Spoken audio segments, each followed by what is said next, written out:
sobre el tema del investigador privado y sobre todo el acceso que se tiene por parte no solo de la defensa y no solo por parte de la fiscalía en los procesos penales.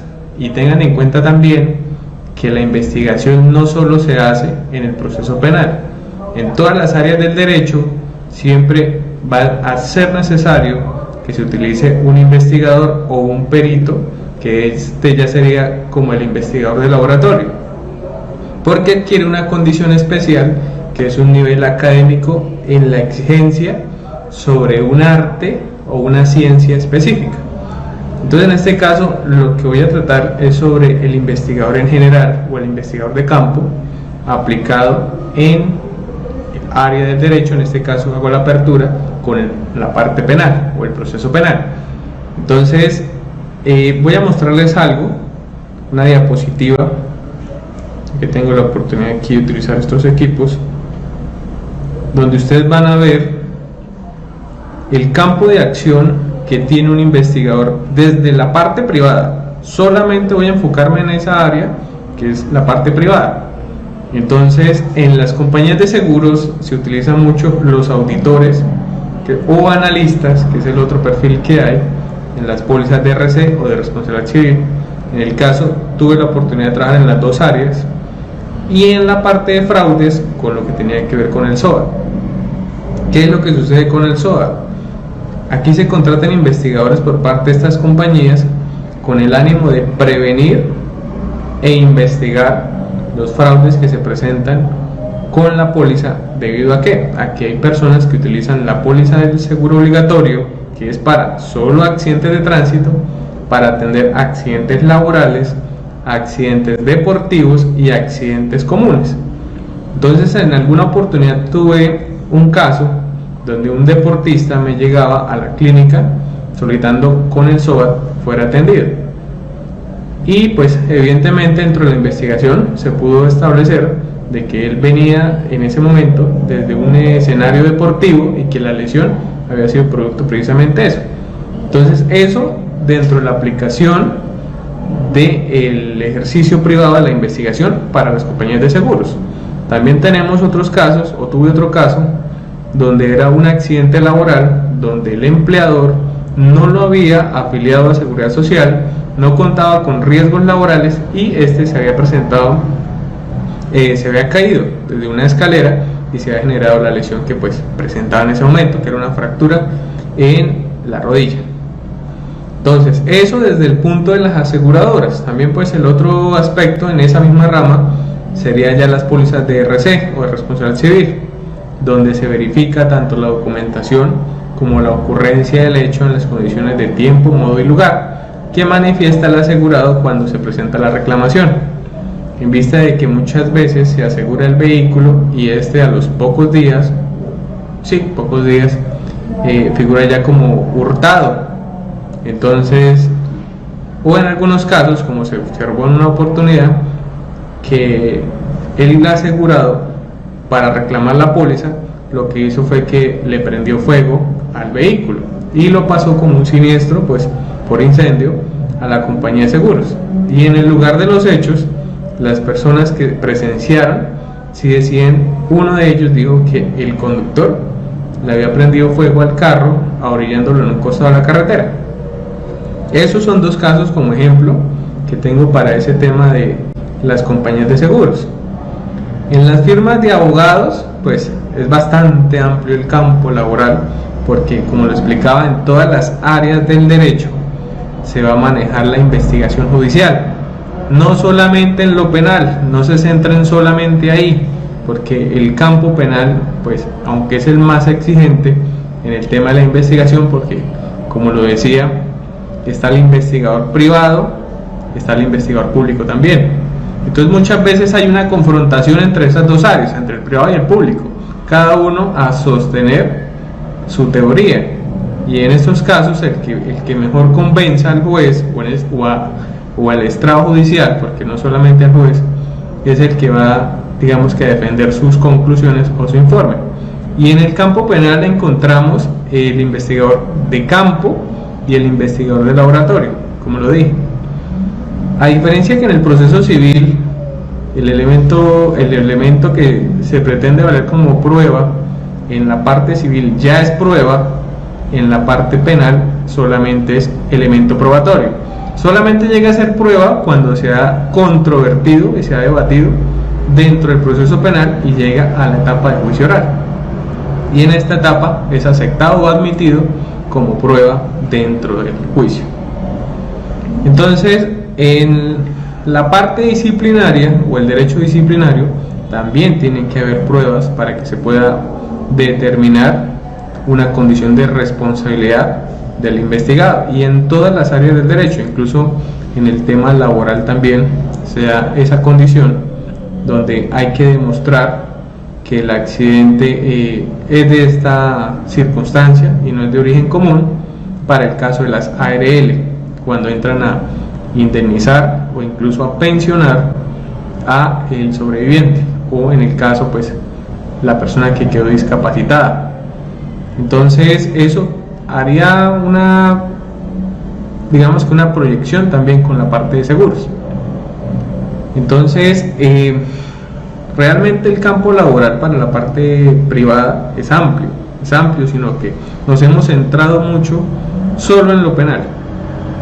Entonces, en las empresas de seguridad se hace mucho lo que son los estudios de seguridad precisamente para la contratación. Eso lo hace precisamente un compañero que trabaja conmigo. Él hace todo lo que son los estudios de seguridad para la contratación de personal, los estudios de seguridad también para las empresas que van a vincularse laboralmente con otras empresas y así sucesivamente, de manera comercial. En las empresas de transporte, también encontramos a todo lo que tiene que ver con la inspección de vías, la supervisión, temas de seguridad vial, temas de vigilancia y control de los conductores y la atención de siniestros de tránsito. Entonces esa área también es bastante abierta a la oportunidad laboral en el tema de los investigadores privados. Los detectives, una de las áreas que muchas veces es confundida por los particulares con el tema de los investigadores judiciales. Los detectives son aquellas personas que pues por su perfil digamos que un poco más básico, pero pues enfocado en la investigación, se han constituido para realizar labores de seguimientos, todo lo que tiene que ver con el tema de infidelidades. Creo que hay otras áreas, pero no profundicé tanto en eso. Más que todo, pues lo más común o lo que más se ve en el área de los detectives, que es la parte de pues, los seguimientos y las infidelidades. La docencia, esto ya es más exigente, como en el caso la he ejercido también, donde uno tiene que estarse preparando constantemente. Entonces, para yo poderles dar a ustedes, como en este caso esta charla, pues tuve que adquirir también unos conocimientos en manejo de unos programas, unos software, para poder hacer estas transmisiones y que ustedes puedan ver diapositivas mientras a la vez les voy hablando, les voy explicando. ¿Con qué finalidad? Pues ser más catedrático y ser más claro en el mensaje que les estoy compartiendo. Entonces la docencia es bastante exigente porque ustedes, pues si van a transmitir un conocimiento, tienen que adquirirlo previamente. Y es, dependiendo del área que ustedes escojan, se van a especializar o van a profundizar más allá en ese tema. La vigilancia administrativa de obras y recursos públicos. Es exigente en esa área el tema de la investigación porque ya ustedes tienen que entrar en lo que es el derecho administrativo. Entonces tienen que manejar la ley 80. En la ley 80, el artículo 60, 66, si no estoy mal ahorita no lo profundizo tanto, habla sobre la vigilancia que puede tener un particular sobre una obra o sobre una falla que se pueda presentar en la infraestructura. Y eso lo contratan mucho los abogados que trabajan en las demandas administrativas o contra el Estado. Entonces, por ejemplo, en ese caso me estoy como enfocando mucho en ese aspecto, en el tema del estudio de infraestructura. Me apoyo mucho con ingenieros civiles en el tema de la información, los derechos de petición, que sean bien estructurados en los asuntos que se están solicitando precisamente, o la información que se requiere para constituir la prueba en el proceso administrativo o contencioso administrativo. Entonces ahí ya les toca estudiar una parte que es lo jurídico, como lo dije, en derecho administrativo. En la parte financiera se da mucho lo que es la grafoscopía, que comúnmente aquí le dicen grafología, pero pues es grafoscopía, la actiloscopia y la documentología, eso con el tema de los títulos valores, porque se da mucho hoy en día los fraudes a las entidades financieras o la suplantación de personas para el tema de cobro de títulos valores. Entonces eso por un lado. Vamos a cambiar ahora a otra diapositiva. Listo, aquí en esta oportunidad lo que vamos a hacer es mostrar o ilustrar que en el proceso penal no solamente la fiscalía y la defensa o el juez es el que se encarga de solicitar o aportar pruebas. El juez las puede hacer de oficio y puede buscar en la lista de auxiliares de la justicia una persona idónea en un área o ciencia específica para que esa prueba se realice. La defensa también puede hacerlo por medio de una entidad pública o privada. En el caso pues con la fiscalía, pues ella tiene su personal de policía judicial, sea con la Policía Nacional, SIJIN, o en el caso con el CTI o medicina legal. La defensa también puede hacerlo por medio de medicina legal. Sin embargo, pues ahí es donde yo digo, si la defensa va a solicitar algo a la entidad pública para que le ayude con la recolección de una prueba, entonces va a ser como algo contradictorio que la misma entidad que está realizando una prueba para la fiscalía le haga la misma tarea a la defensa, porque si son compañeros de trabajo, un grafólogo en medicina legal y la defensa le solicita medicina legal que le haga una prueba, pues digamos que así sean dos grafólogos diferentes pero la misma entidad, no creo que vayan a generar un conflicto entre ellos y que vayan a darle pues en este caso un choque de intereses o frente a la profesión que cada uno está ejerciendo. Entonces por eso en la parte de la defensa siempre está buscando profesionales de manera independiente y autónoma de la entidad pública para evitar precisamente esos conflictos de intereses o que lleguen a estar relacionados el uno con el otro. Pero aquí hay algo muy particular y es que la víctima también puede participar dentro del proceso penal incorporando o presentando pruebas, y es así donde encontramos en el numeral séptimo de la Constitución, en el artículo 250, pues que la Fiscalía es el eje principal de la investigación en los procesos penales, ¿sí? Y que está obligado a ejercer la acción penal o adelantar la acción penal en la investigación, pero no solamente la Fiscalía. Recuerda, ahí le está dando también una condición, que es que la víctima puede, a través del numeral séptimo, dice, podrán intervenir en el proceso y la ley establecerá ese mecanismo de participación. Entonces ahí es donde pasamos a la siguiente diapositiva, donde ya encontramos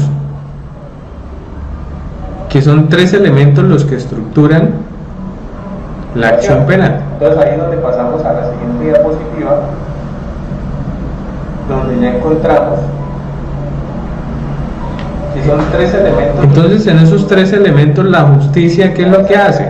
Para que la acción penal se pueda ejecutar o se pueda realizar, son tres elementos estructurales: verdad, justicia y reparación. Eso yo creo que ya en clases de penal lo han visto ustedes.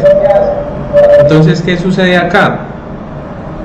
Para que exista justicia y reparación debe haber una verdad, y ahí es donde entran ustedes como investigadores. En el caso, pues los peritos también son las personas que entran a determinar o identificar las circunstancias de tiempo, modo y lugar en las que pudo haber ocurrido el hecho punible. Entonces aquí pasamos precisamente tres artículos esenciales, que es donde se incorpora la objetividad por parte de los jueces, la participación por parte de las víctimas y los mecanismos en los que tiene cómo intervenir la defensa para la investigación también. Entonces vamos pasando acá en este artículo. ¿Qué es lo que menciona?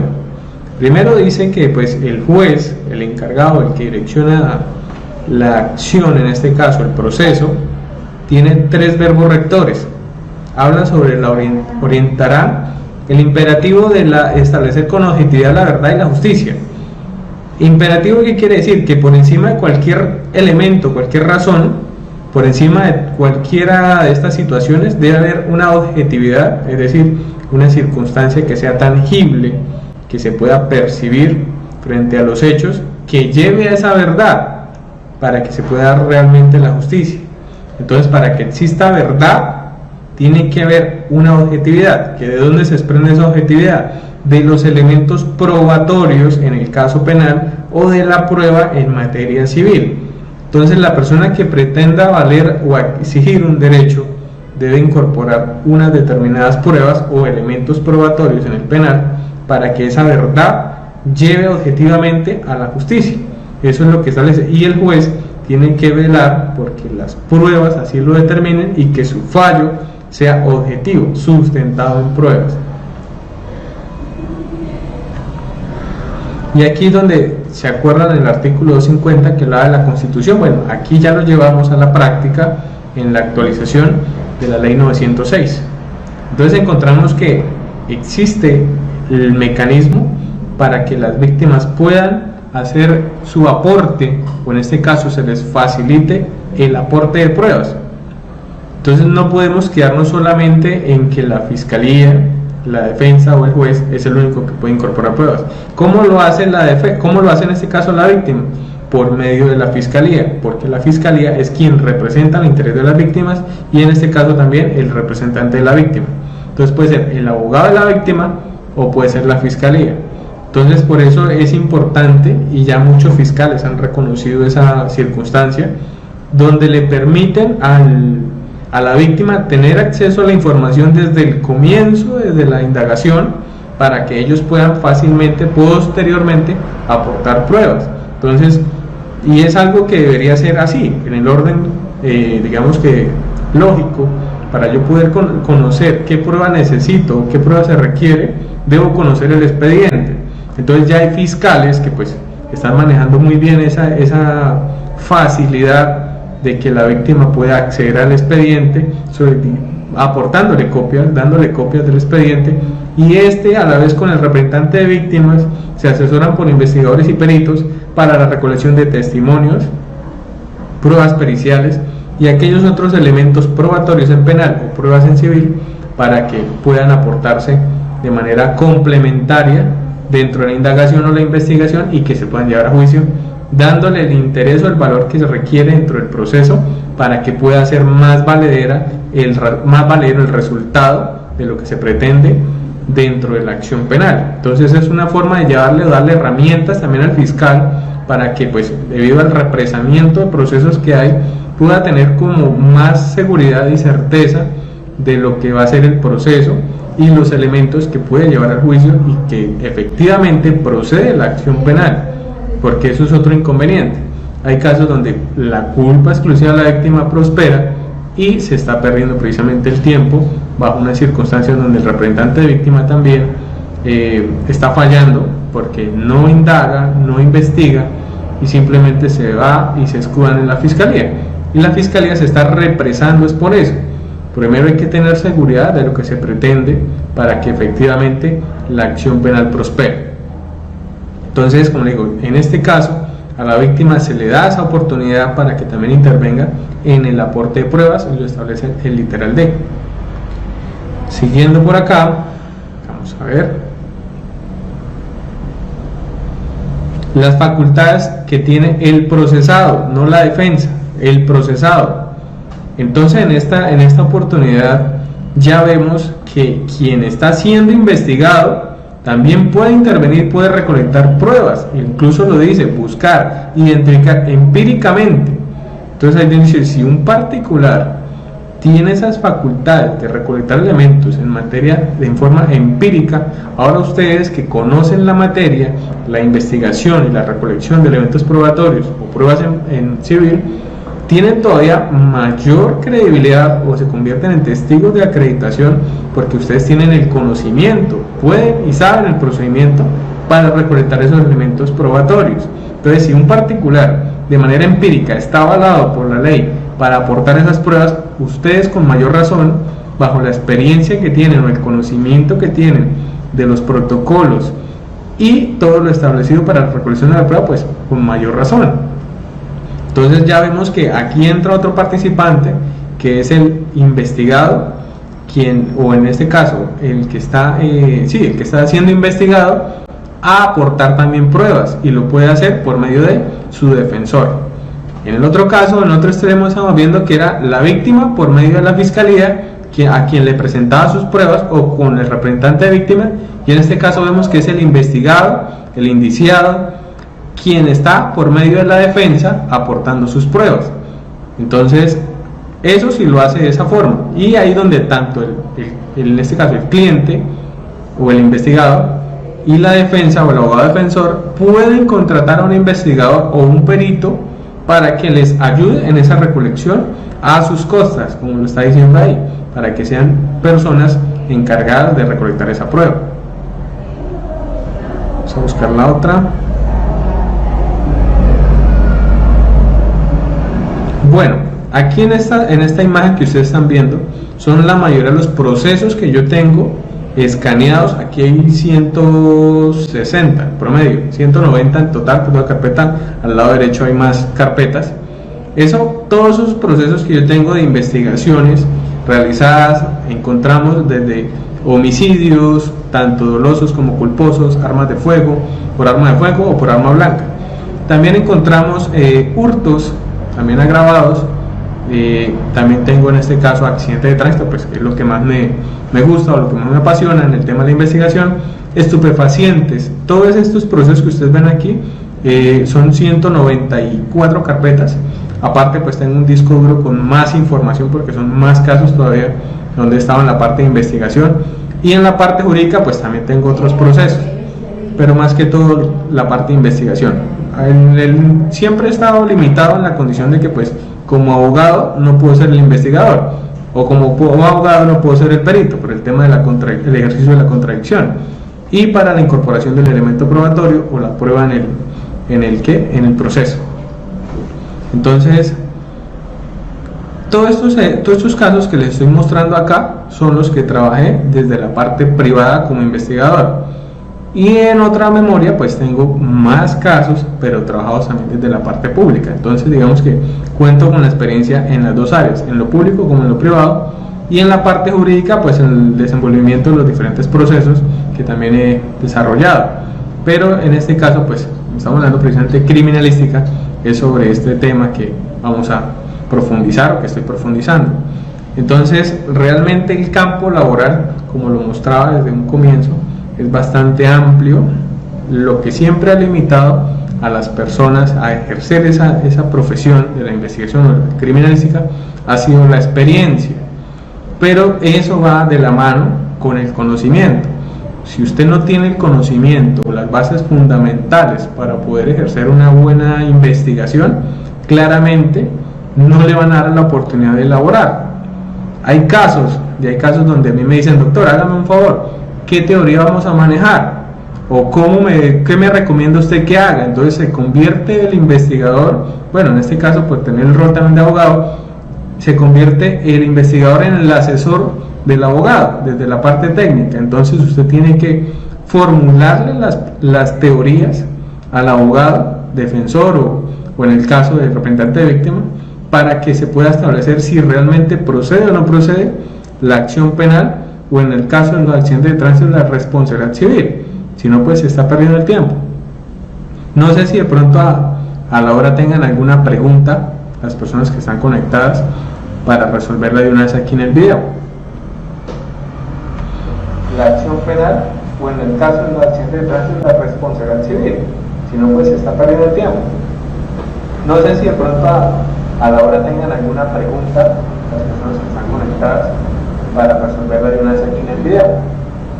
Por lo general siempre pasa esto, que hay personas que están viendo el video pero les da miedo o les da pena de pronto hacer preguntas. Si tienen alguna duda, entonces me pueden enviar por interno o al número del WhatsApp, que es el que están viendo ahí en pantalla, para resolverla pues internamente.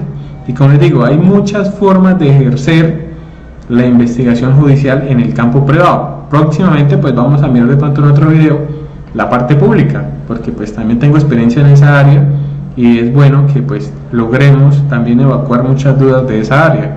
Quienes logran entrar a una entidad pública como la Fiscalía o la Policía o Medicina Legal, quienes son las tres entidades oficiales que están en apoyo a la Fiscalía, pues excelente.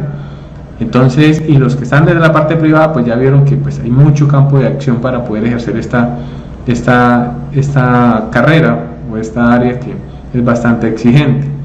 A diferencia de otras carreras, yo creería que la criminalística o la investigación judicial tiene algo muy particular, y es que no hay propiamente un lineamiento fijo, una línea fija para que usted pueda realizar una investigación. Y me sucedió una vez con un caso, lo voy a explicar de una vez ya que pues tengo la oportunidad de estar aquí con ustedes en vivo.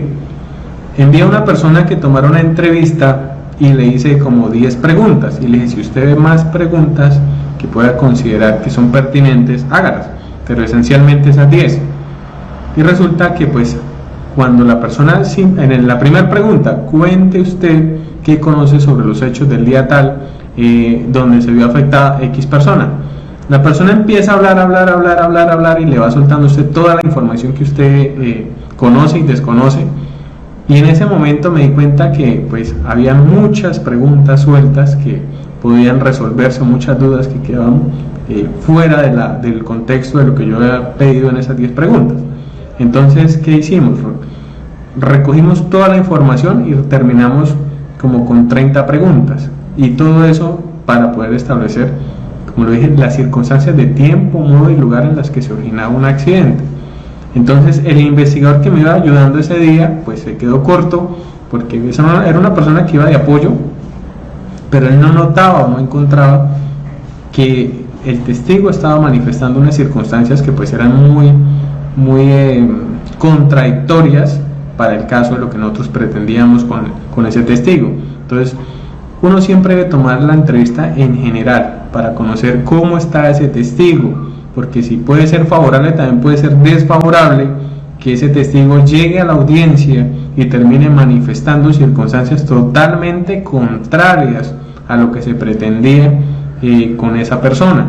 Entonces siempre, y eso lo aprendí también con un abogado que pues me tiene mucha más cancha a mí en experiencia, entonces él me decía: usted siempre tome la versión completa de esa persona, porque si esa persona le cuenta solamente lo que usted quiere escuchar, el día que usted llegue a la audiencia y esa persona cuente lo que usted no quería escuchar, es donde se da cuenta que ese testigo no le servía del todo para haberlo presentado. Entonces esa experiencia les cuento, tengo más de 200, 300 experiencias por contar, entonces después les estaré volviendo a transmitir en vivo y les pondré casos por casos para que pues seamos más prácticos en estas transmisiones. Muy amables a todos, muchas gracias para los que se conectaron y quedamos atentos. Como le dije, quedo pendiente al WhatsApp o por interno en el Messenger o por las diferentes redes sociales.